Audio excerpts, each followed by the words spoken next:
Tonight about going beyond reviews before paying a contractor thousands of dollars. A Bellevue family is put at risk by work that does not meet code. Mike McKnight shows us the problems and how to avoid them in the 6 on Your Side investigation. An almost new drywall tear-out exposes an alleged ripoff. It's just lucky that we discovered it and lucky that you called us. Licensed contractor David Benson of Superior Home Improvement shows a shocked homeowner the numerous hazards that the previous basement finisher left behind. The electrical was done wrong. I mean, we're going to shut the breakers off to the basement. So we know that we're not going to have any issues with a spark that could happen in the walls. That's a bombshell for the growing military family. My son was going to be down here, and knowing that there were fire hazards, that scares me a lot. And a risk without warning. Well, he has eliminated the smoke detector in the basement. He's converted it to a light. Code issues go beyond electrical.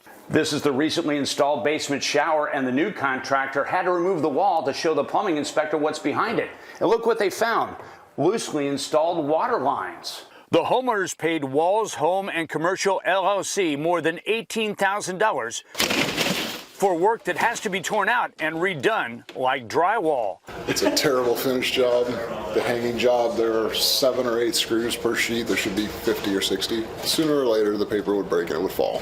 The chief building official says the first contractor, DeJuan Walls, is not licensed in Bellevue for any of the work performed. A team of city inspectors who examined electrical, plumbing, building, and HVAC all found code violations. It was not exhausted out to the exterior of the house. So I called the contractor, DeJuan Walls. Did you have permits or a license? The homeowner found a message on Walls' home and commercial website that says permanently closed. Tells you that he knows he messed up and he's hurting people. Financial pain for Millie Hall and her active duty husband, with an estimated cost of $45,000 to tear out the new and do the job right. I mean, yes, it's frustrating and sad to see all this go, but now I know it's being done the right way. On Your Side in Bellevue, Mike McKnight, 6 News. And here are some tips when hiring a contractor for a major project. Read reviews and check references. Also call your city or county building official. Ask what permits are needed and if a contractor must have a license.